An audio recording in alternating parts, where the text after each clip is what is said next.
2-1 pitch by Miller. 3-1, 3 balls, 1 strike. Belanger, Johnson, and Powell all to the right of second base. Hard to get a ground ball between them. All by himself at third base, Brooks Robinson. 3 balls and 2 strikes.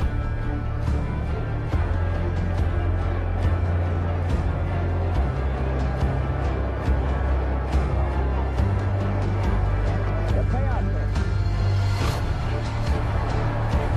Count holds 3-2. Forget the Cleveland Indians come in Tuesday and Wednesday evenings, game time at 8 o'clock. The Tuesday night game will be telecast. The Wednesday night game will not. The Yankees go on the road and won't be back until Memorial Day. May the 30th, doubleheader against the Minnesota Twins. First game at 1. Here's the pass.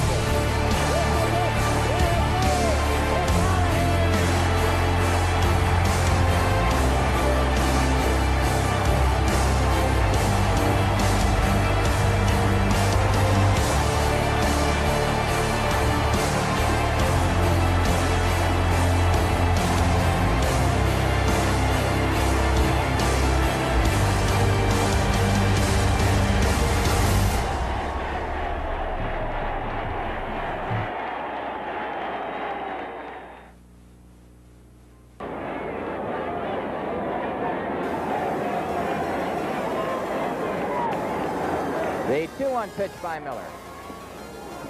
Newton's first law of motion says that an object put in motion will stay in motion unless an external force is applied. In this case, the object is the ball. Motion is the thrown pitch, and the external force is the catcher's mitt.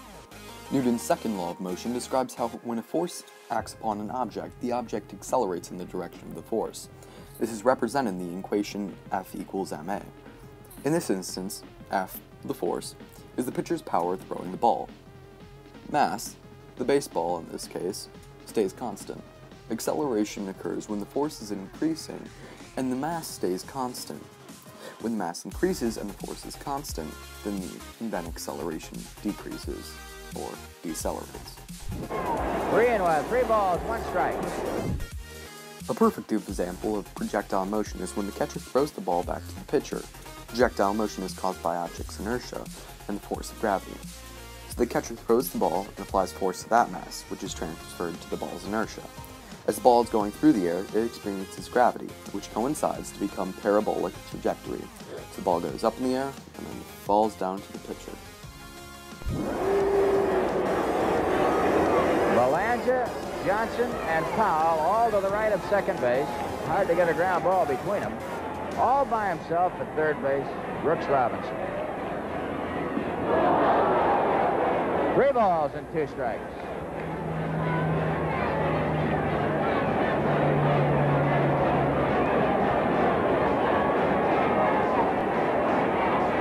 The payoff pitch.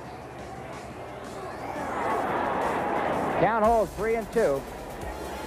The ball hits the dirt at such a speed that its momentum is carried and it transfers to the ground and back in a closed system of momentum.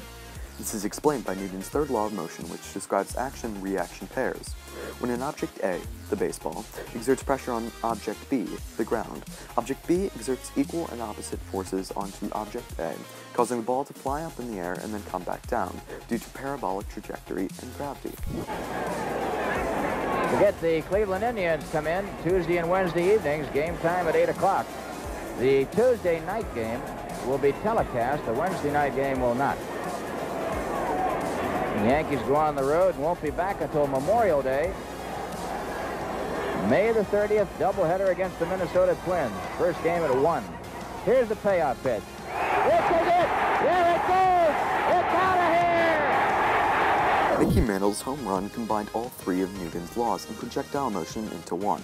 Newton's first law, also known as law of inertia, was applied when the baseball did not stop moving until it reached the stands. Newton's second law was in effect when the pitcher threw the baseball and when Mickey makes contact with his bat and hit the baseball. The home run combines both the closed system of momentum and projectile motion as the baseball soars through the air as once he hits it with his bat.